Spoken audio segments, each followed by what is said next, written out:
There is a quiet ache many feel when walking the twin flame path, a longing that doesn't quite have a name. Often, it's the divine feminine who carries this ache more consciously, her heart sensitive to the invisible threads of the connection. She feels him, dreams of him, hears his energy before he ever says a word. And when he seems distant, silent, or closed off, she wonders if there is anything she can do to help him awaken. But the truth is, this path is not about fixing or forcing.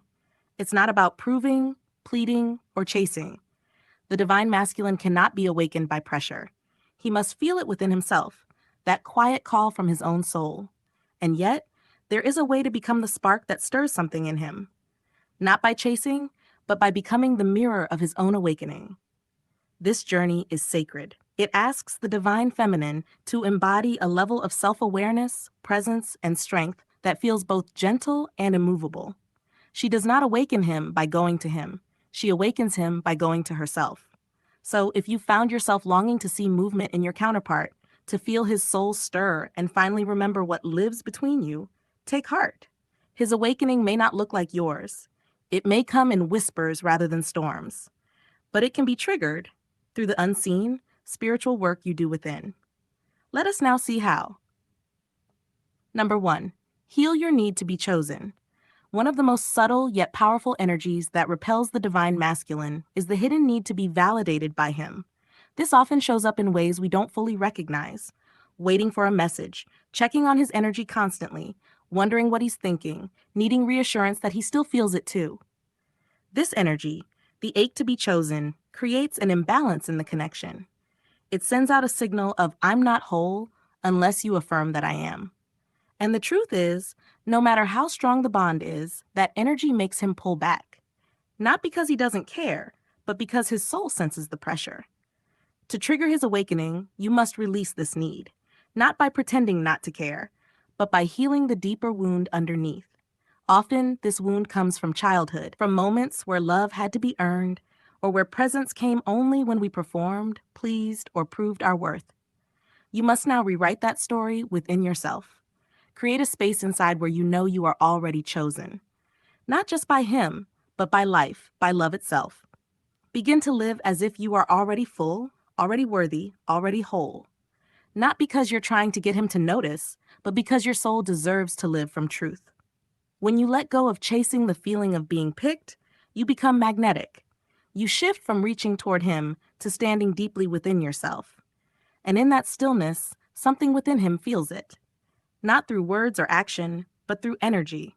You become the lighthouse. He may not sail to shore right away, but the light will haunt him until he begins to question why it draws him so deeply. That questioning is the beginning of awakening. Number 2, embody emotional mastery, not suppression. The divine masculine is often overwhelmed by emotion, not because he lacks depth, but because he was never taught how to feel in a safe and unfiltered way. So when he senses overwhelming emotional intensity, especially if it's directed at him, his instinct is to pull away, freeze, or disconnect. This can be deeply painful for the divine feminine, who often experiences emotions as waves of truth. But here is the secret. When you learn how to hold your emotions without drowning in them, you become the safe space that his soul is drawn to.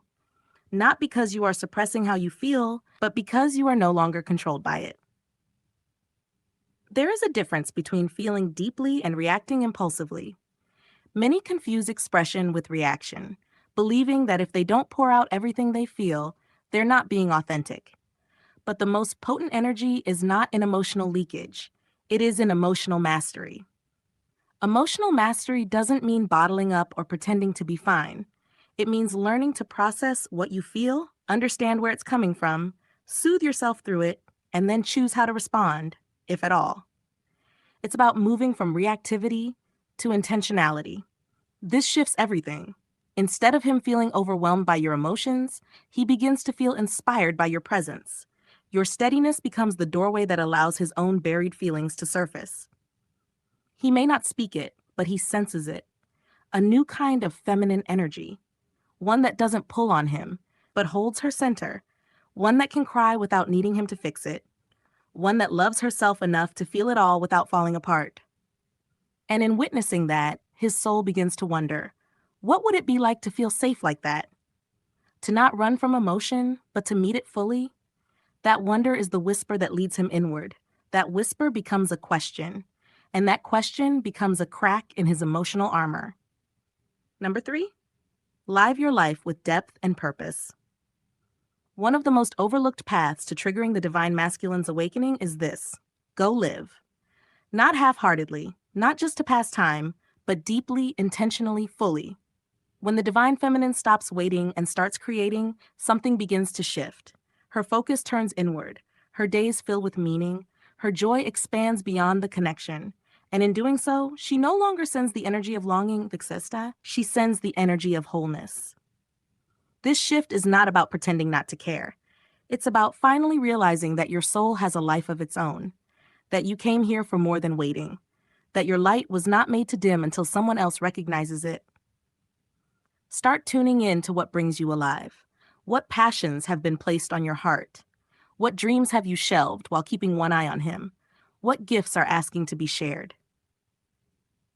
When you begin to live with purpose, writing, creating, dancing, learning, growing, you activate your soul's true frequency. This frequency is not dependent on outcome. It does not need his response to validate its power. It moves because it must, because that's who you are. And this kind of energy becomes magnetic in the spiritual realm. Your counterpart, even if silent, begins to feel it. He may not understand what's changed. He may even try to ignore it, but he will feel the expansion. And in contrast, he will feel his own stagnation.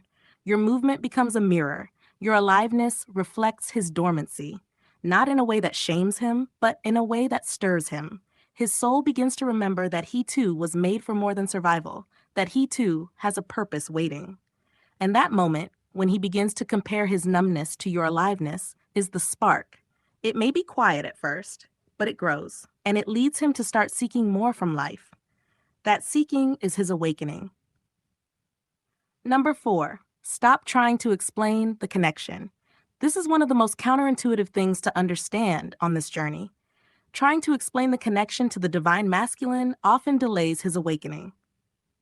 Not because he doesn't care, not because he doesn't feel anything, but because when you try to convince him, you rob him of the very thing his soul needs most: his own direct experience. When we speak too soon, explain too much, or try to label the connection for him, it can trigger defensiveness or confusion. The mind cannot make sense of something that the soul is meant to feel, and the divine masculine, especially early on, often leans more heavily on logic. What he needs is not an explanation. What he needs is space. Space to sense the pull, to question the timing, to feel the synchronicities on his own, to notice the way your energy lingers, even in silence. Your task is not to make him understand, it's to allow him to remember. This requires immense trust. You must trust the connection enough to let it unfold without your constant narration. Trust that your energy speaks louder than your words, that your presence leaves echoes, that his soul knows, even if his mind does not. And when you release the urge to explain, you reclaim your peace. You no longer rehearse conversations in your head. You no longer measure his silence. You simply be. And in that stillness, you become the open field where his questions begin to rise. He may not admit it. He may not even understand what he's searching for. But the energy you hold, the freedom you offer, creates the perfect condition for his soul to whisper, "There's something here, and I want to know more." Number 5, become unavailable to the old version of him. There comes a moment on this journey when you must make a powerful decision, not from anger, not from pride, but from deep self-love. You decide that the version of him who avoids truth, who offers confusion instead of clarity, who is not yet ready to rise, no longer has access to your energy. This is not about cutting him off with coldness.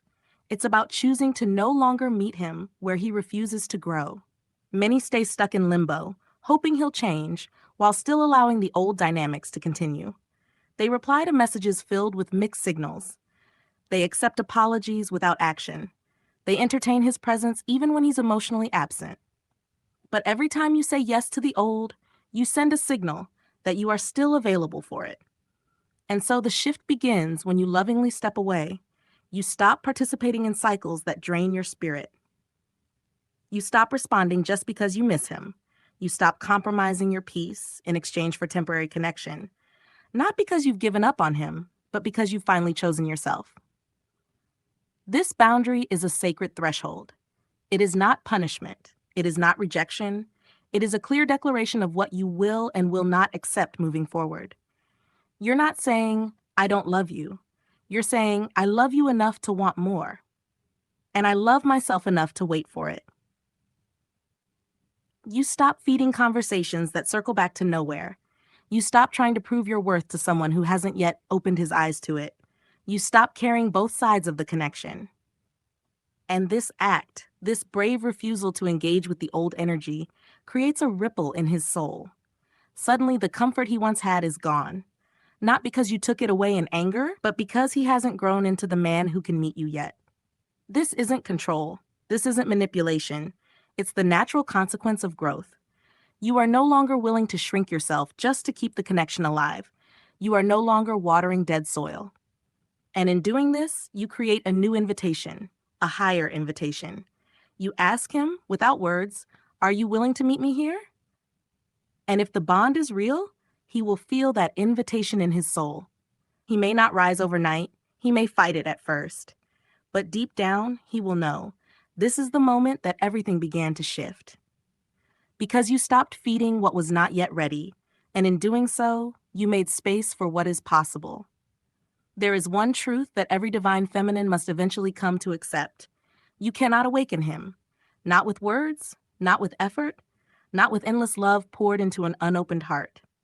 His awakening must come from within, and your only role is to live in a way that reflects what awakening looks like. When you stop trying to convince him, when you stop explaining your worth, when you stop waiting for him to catch up, and instead turn inward and rise, you become magnetic, not through force, but through alignment. When you heal the parts of you that used to chase, when you tend to your own heart instead of his, when you stop needing his validation to feel whole, you become radiant in a way that his soul cannot unsee. This does not guarantee his immediate return. It does not mean the journey will be smooth or fast, but it does mean that your energy becomes undeniable. It lingers, it awakens, it disrupts his sleep. And one day, when he is ready, not because you pulled him, but because you inspired him, he will begin to turn inward. He will feel the echo of your light and remember who he is. Because your growth called to something ancient in him. Because your strength shook something loose in his spirit. And you will look back and understand, it was never about waiting for him to become ready. It was always about becoming who you were meant to be. And in becoming, you did the most powerful thing of all. You awakened him without needing to try.